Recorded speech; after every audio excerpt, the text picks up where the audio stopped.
মেঘ, অন্ধকার আর কিছুই বাধা নয়। মহাকাশে পৌঁছালো ভারতের নতুন স্যাটেলাইট দৃষ্টি।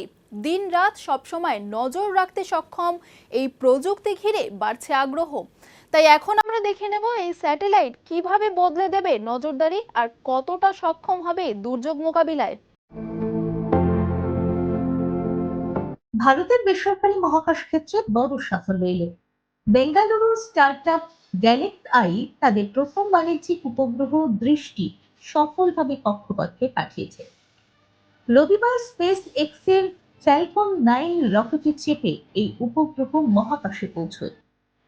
দৃষ্টি একটি 190 কেজি ওজনের উপগ্রহ, যা ভারতের তৈরি সবচেয়ে বড় বেসরকারি আর্থ অবজারভেশন স্যাটেলাইট বলে দাবি করেছে সংস্থা।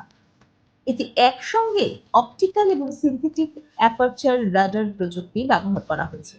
ফলে দিন রাত, মেঘ বা খারাপ আবহাওয়ার মধ্যেও পরিষ্কার ছবি তোলা সম্ভব হবে।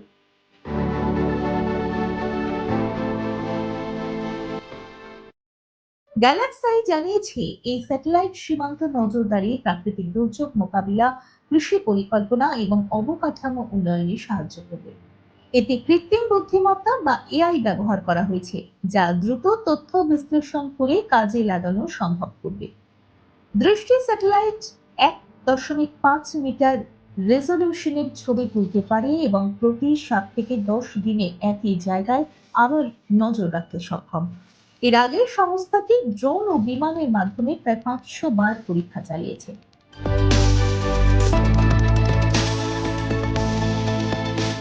এই মিশনটি ক্যালিফোর্নিয়ার ভ্যান্ডেনবার্গ স্পেস ফোর্স বেস থেকে উৎক্ষেপণ করা হয়।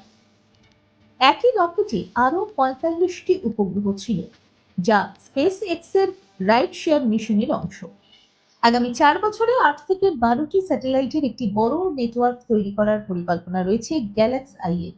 এই সাফল্য ভারতের বেসরকারি মহাকাশ খাতকে আরো এগিয়ে নিয়ে যাবে বলে মনে করা হচ্ছে। দেখুন এই সময়ের তথ্য ও চিত্র প্রতিদিন রাত 9টায় ও সকাল 8টায় শুধুমাত্র চ্যানেল ওয়ানে।